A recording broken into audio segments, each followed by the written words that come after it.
a new admission. 8-year-old Charlie. I've got a big hole in my head. Right, that explains the big plaster then. I got a new bike and it's fast and I crashed. I think we need the details, don't you?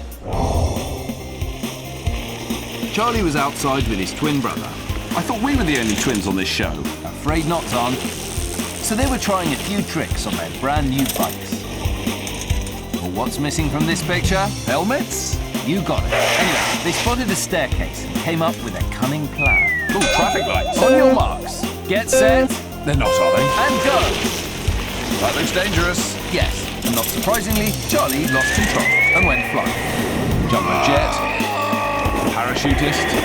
And a bird. Crikey, this is a long way down. And he landed, whacking his head on some rails. Ouch!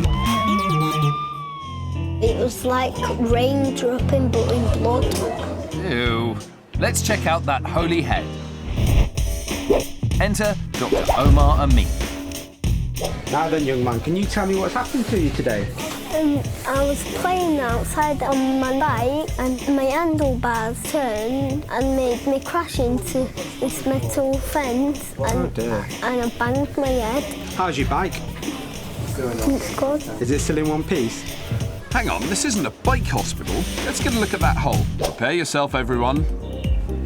Ooh, yeah, it's a big one. It's gone quite deep, hasn't it? It's Gone really deep. I'd say so.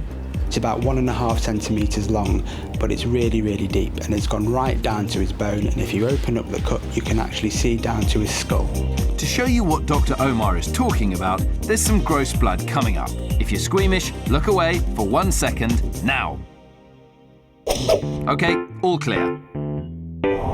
Charlie's forehead is made up of 5 layers of skin and tissue. The hole in his head goes through all of that to his skull.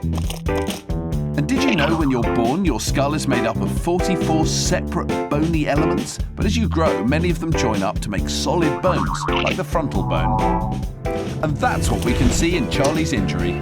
So what I propose we do is give it a good wash and it clean, make sure there's not going to be any infection there, and then what we'll do is pop some stitches in for him. Before the stitching can start, Nurse Louise applies anaesthetic gel to numb Charlie's cut There we go. Hold on. Thank you. You're very, very welcome, sweetie. and leaves it to work its magic. We have to get your head fixed, don't we? You could be a model one day, couldn't you? No, Why? What do you want to be? cycler. You're not being a cycler. Yeah, nice try, Charlie, but I think Mum's going to take a bit of convincing. Anyway, let's leave that anaesthetic to numb your head, and we'll be back later to see how you're getting on.